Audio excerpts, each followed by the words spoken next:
Bismillahirrahmanirrahim. Assalamualaikum warahmatullahi wabarakatuh. Bersua dalam berita perdana malam ini, saya Ahmad Nurul Airi Haji Rani dan Sarufizah Haji Mahmud. Berita-berita utama malam ini.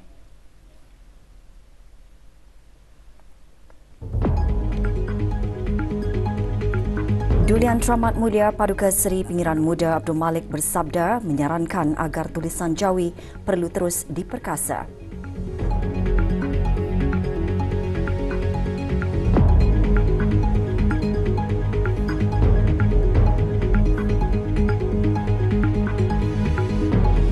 Pameran Maharajan Kaligrafi Islam Antarabangsa Negara Brunei Darussalam 2024 mengetengahkan usaha memartabatkan tulisan Jawi.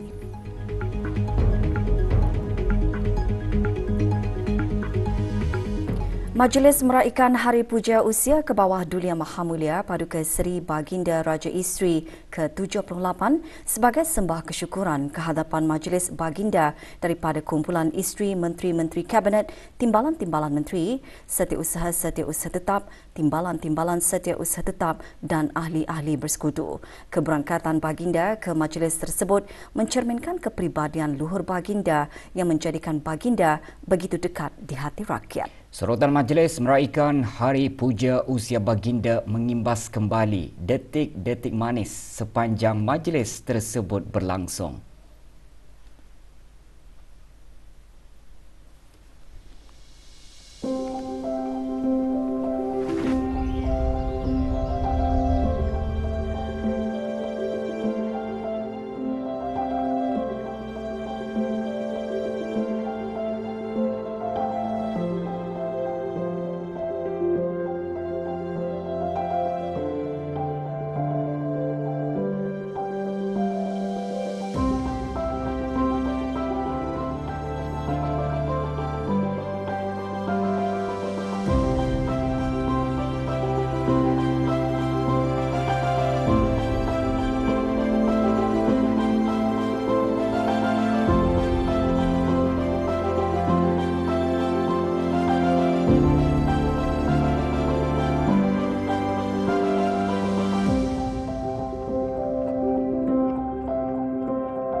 Bismillahirrahmanirrahim. Selawat dan salam ke atas Sayyidina Muhammad sallallahu alaihi wasallam. Maka beta dengan sukacita melancarkan buku permaisuri kesayangan, Inspirasi Wanita Islam bertahta di hati rakyat. Allahumma salli ala habibika Sayyidina Muhammad.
Duli Yang Teramat Mulia Paduka Seri Pengiran Muda Abdul Malik Ibni Kebawah Duli Yang Maha Mulia Paduka Seri Baginda Sultan Haji Hassanal Bolkiah Ma'izzuddin Wad Daulah, Pengerusi Jemaah Tadbir Yayasan Sultan Haji Hassanal Bolkiah bersabda menyarankan agar tulisan Jawi perlu terus diperkasa. Negara Brunei Darussalam sabda Duli Yang Teramat Mulia tidak ketinggalan dalam mengatur langkah ke arah memartabatkan seni penulisan khat atau kaligrafi Arab yang telah berkembang maju sejajar dengan perkembangan tamadun Islam. Duli Yang Teramat Mulia bersabda pada majlis perasmian Maharajan Kaligrafi Islam Antarabangsa Negara Brunei Darussalam 2024. Majlis berlangsung pagi tadi di Dewan Persidangan Utama Pusat Persidangan Antarabangsa Berakas. Keberangkatan Duli Yang Teramat Mulia dijunjung oleh Yang Amat Mulia Pengiran Indra Setiadiraja Sahibul Karib, Pengiran Anak Haji Idris bin Pengiran Maharaja Lela, Pengiran Muda Abdul Kahar yang di-Pertua Adat Istiadat Negara selaku Timbalan Pengerusi Satu Jemaah Tadbir Yayasan Sultan Haji Hassanal Bolkiah. Yang berhormat Pihin Udana Khatib Datuk Paduka Seri Setia Ustaz Haji Awang Badaruddin bin Pengarah Datuk Paduka Haji Awang Osman, Menteri Halihwal Ugama selaku Ahli Jemaah Tadbir Yayasan. Yang berhormat Datuk Seri Setia Awang Haji Eriwan bin Pihin Datuk Pekermajaya Haji Muhammad Yusof, Menteri Halihwal Luar Negeri kedua selaku Ahli Jemaah Tadbir Yayasan. Yang berhormat Pihin Datuk Lala Raja Major Jeneral Bersara Datuk Paduka Seri Awang Haji Halbi bin Haji Muhammad Yusof, Menteri di Jabatan Perdana Menteri dan Menteri Pertahanan kedua selaku Pengerusi Lembaga Pengarah Yayasan. Yang berhormat Datuk Seri Setia Dr. Awang Haji Muhammad Hisham bin Haji Jaafar, Menteri Kesihatan selaku Timbalan Pengerusi Lembaga Pengarah Yayasan. Dan yang berhormat Datin Seri Setia Dr. Dayang Haji Romaizah binti Haji Muhammad Saleh, Menteri Pendidikan selaku Ahli Lembaga Pengarah Yayasan.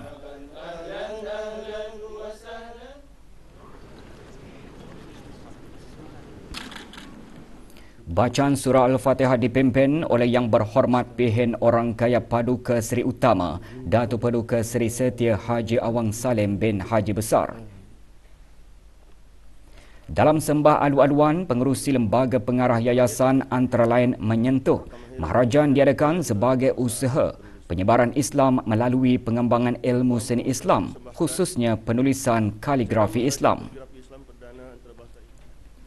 Pendekatan usaha moden ini juga dapat memberikan sinergi dalam konteks ke arah mencapai matlamat pertama wawasan Brunei 2035, iaitu rakyat yang berpendidikan, berkemahiran tinggi dan berjaya melalui penguasaan penulisan khat. Tuan Yang Terutama Profesor Dr. Mahmud Erol Kilech, Ketua Pengarah Pusat Penyelidikan Islam bagi Sejarah, Kesenian dan Kebudayaan Islam Ersika Republik Turki pula menekankan penghayatan akan lebih mendalam apabila sebuah karya khat diilhamkan oleh budaya berdasarkan keimanan. Negara Sabda Duli Yang Teramat Mulia bukanlah menolak tulisan Rumi sebagai budaya universal, tetapi nisbah kepada orang Islam, maka Jawi adalah mustahak hidup dan diberi nafas selaras dengan tulisan Rumi. Oleh itu, saya berpendapat bahawa tulisan Jawi perlu terus diperkasa kerana ianya adalah merupakan salah satu khazanah Islam yang sangat bernilai.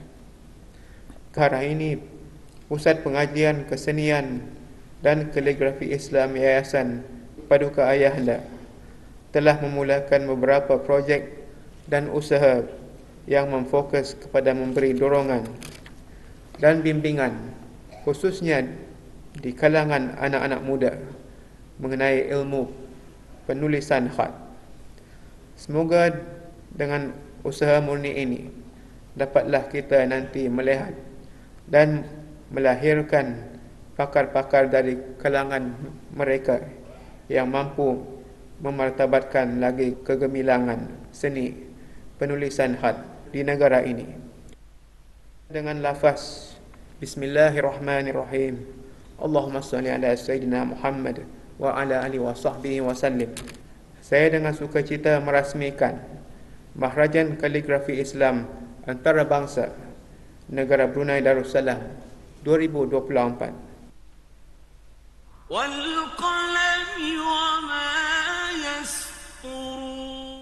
Seniman muda dan beri peluang mereka berkarya serta berkolaborasi di peringkat serantau. Dr. Abdul Rahman bin Hamzah yang dipertua Persatuan Senihat Kebangsaan Malaysia dalam ucap tama menekankan membudayakan senihat dalam masyarakat mempunyai banyak manfaat. Alat terpenting untuk pembelajaran. Senihat telah terbukti memainkan peranan yang penting dalam membawa perubahan kepada budaya dan cara hidup masyarakat Islam sepanjang zaman. Walaupun pengaruh budaya asing begitu dahsyat melanda umat Islam, namun usaha untuk menyeimbangkan dalam masa mempertahankan budaya seni warisan Islam itu masih perlu diteruskan.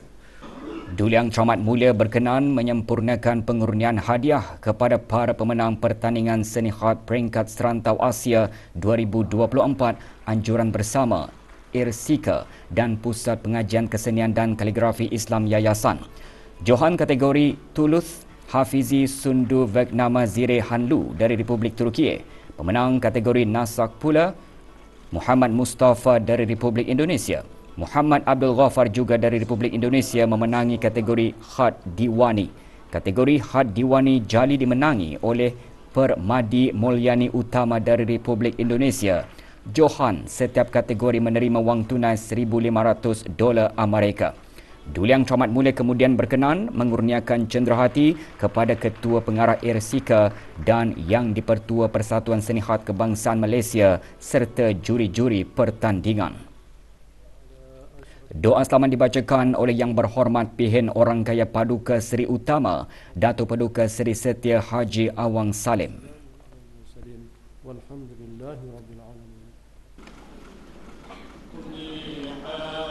Pameran Maharajan Kaligrafi Islam Antarabangsa mengetengahkan koleksi karya kaligrafi bagi memartabatkan tulisan Jawi, khususnya seni kaligrafi Islam. Demonstrasi penulisan kaligrafi dipersembahkan oleh Ifdaluddin Kilic, pakar kaligrafi Islam Republik Turki, Awang Muhammad Ashraf bin Haji Ramli, tenaga pengajar Pusat Pengajian Kesenian dan Kaligrafi Islam Yayasan, dan Blaid Hamidi dari Maghribi. Diadakan buat julung kalinya, Maharajan Kaligrafi Islam Antarabangsa dianjurkan sempena penubuhan yayasan ke-32 tahun. Isu keresahan penting untuk dibincangkan secara terbuka dalam kalangan masyarakat. Ikuti bahan beritanya selepas ini bersama dengan bahan berita lainnya.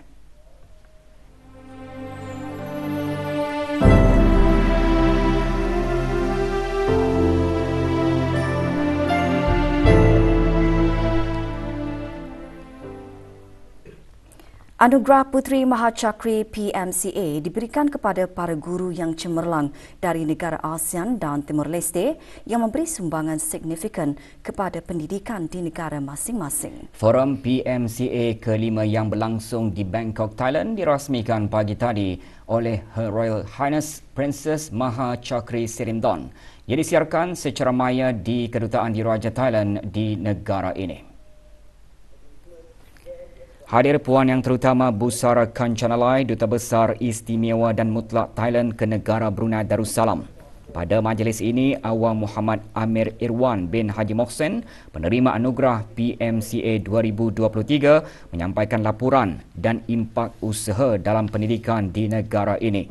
Anugerah juga bertujuan meningkatkan kualiti hidup masyarakat, terutamanya dalam kalangan masyarakat yang terpinggir di rantau ini. Sempena Hari Kesihatan Mental Sedunia, Unit Kaunseling dan Pelbagai Keperluan Pembelajaran Bahagian Hal Ehwal Pelajar, Institut Sains Kesihatan Pengiran Anak Puteri Rashidah Saratul Bolkiah dan Majlis Perwakilan Pelajar Universiti Brunei Darussalam UBD menganjurkan Forum Anxiety Halt the Storm petang tadi. Hadir Dang Haja Maudina binti Haji Abdul Hamid, penolong Naib Chancellor UBD. Forum diharap dapat mengurangkan stigma tentang keresahan dan menjadikan isu itu dibincangkan secara terbuka dalam kalangan masyarakat. Panel terdiri daripada para pegawai Kementerian Hal Ehwal Agama dan Kementerian Kesihatan. Anxiety levels of the panelists here is quite high, right? I'm sure everyone has. Bengkel kesempurnaan sembahyang sempena sambutan Isra' dan Mi'raj peringkat negara berakhir petang tadi dengan penyampaian sijil dan penghargaan. Acara berlangsung di Kompleks Sukan Jerudong. Penyampaian sijil disempurnakan oleh Awang Haji Abdul Rajid bin Haji Muhammad Saleh, Pengarah Pusat Dakwah Islamiah. Bengkel antara lain bertujuan menghalusi tata cara berwudu dan sembahyang ketika bermusafir. 54 pegawai dan kekitangan di bawah Kementerian Halihwal Ugama menyertainya.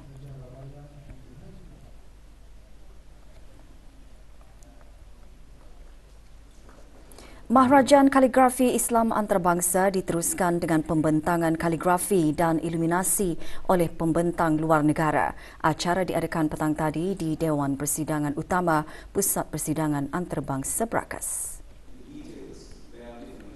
Tuan F. Daluddin Kilij, pakar kaligrafi, antara lain menyentuh kewujudan kaligrafi sejak zaman Rasulullah SAW. Penggunaan warna juga memainkan peranan penting dalam kaligrafi. Manakala Tuan Necati Sancatutan, pakar iluminasi, menjelaskan mengenai hatai motif. Aşırı stilizasyonundan sonra, yani tahbir diyoruz biz buna Arapça. Sementara itu, bengkel iluminasi dan kaligrafi daripada pakar penulis khat antarabangsa sempena Mahrajan Kaligrafi Islam Antarabangsa diadakan petang tadi. Bengkel iluminasi mengetengahkan karya seni bercorak bunga yang terdapat dalam manuskrip seni Islam. Karya tersebut diilhamkan dari alam semula jadi yang membentuk visual motif dengan menggunakan medium seperti berus, kertas lukisan dan kanvas. Bengkel kaligrafi pula mengongsikan teknik, gaya dan aplikasi penulisan khat Jawi. Bengkel yang dianjurkan antara lain bertujuan untuk meningkatkan kreativiti serta kualiti karya kesenian Islam.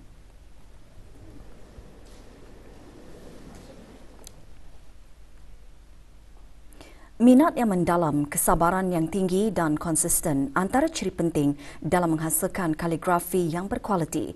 Para pemenang pertandingan seni khat peringkat serantau Asia 2024 mengongsikan aspek yang dapat membantu mengembangkan ilmu seni khat. Khat itu memang tidak bisa dipelajari secara instan. Jadi kalau dari pengalaman saya itu memerlukan waktu yang cukup lama, kemudian butuh konsistensi terus-menerus. Supaya tulisan itu bisa bagus, ya nomor satu harus banyak-banyak latihan. Jangan bosan-bosan, itu nomor satu. Terus kita juga harus ada pembimbing, guru. Alat yang kita pakai memang dari dulu ahar paper yang paling disukai oleh peminat kaligrafi klasik. Untuk tintanya itu kita memakai tinta Jepang. Dua lelaki warga tempatan didapati bersalah di bawah Perintah Eksais 2006 kerana memiliki barang tegahan kastam.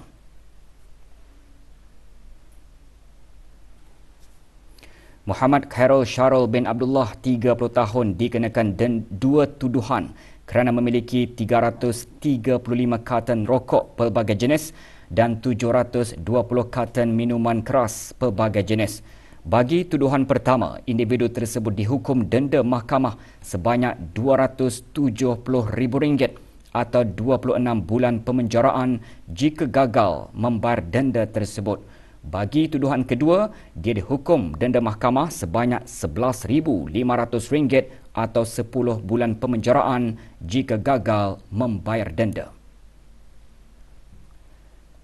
Manakala Asnawi bin Pungut, 34 tahun, didapati memiliki dan membawa masuk 156 vape pot pelbagai jenis dan satu botol jus vape tanpa kebenaran yang sah.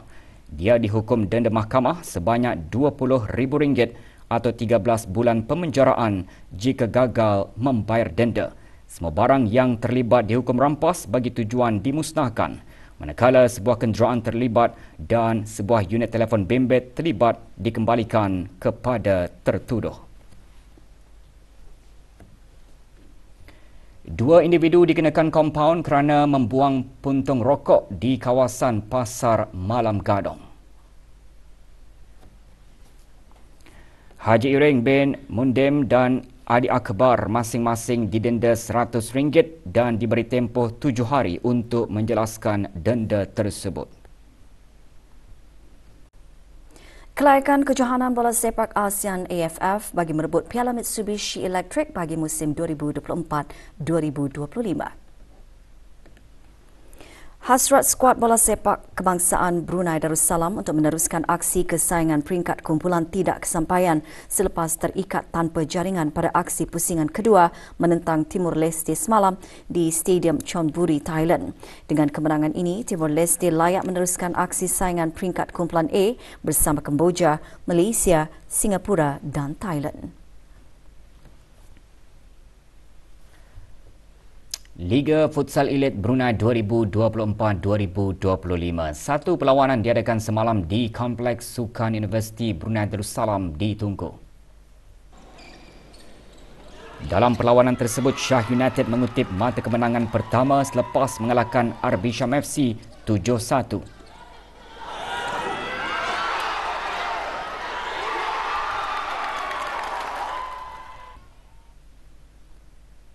Kejohanan futsal antara kementerian-kementerian sempena Hari Perkhidmatan Awam ke-31 diteruskan semalam bagi kumpulan B kategori veteran. 4 pasukan menempah tempat kesayangan peringkat suku akhir kejohanan selepas menewaskan lawan masing-masing.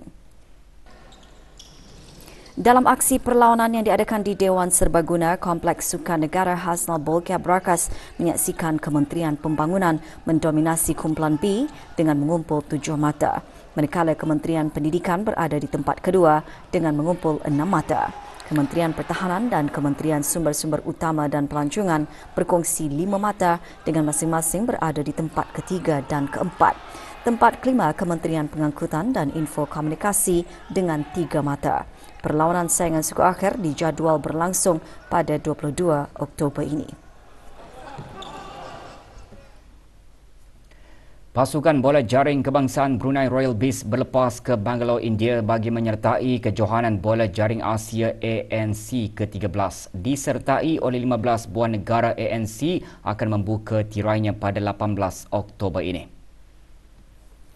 Pasukan Royal Bees diketuai oleh Lieutenant Colonel Besar Hajah Wan Shah Limar selaku Yang di-Pertua Persatuan Bola Jaring Brunei BNA. Penyertaan pasukan Royal Bees dalam kejohanan kali ini disokong oleh Kementerian Kebudayaan Belia dan Sukan, Cosmopolitan College, Pitch Sport dan Validas Enterprise.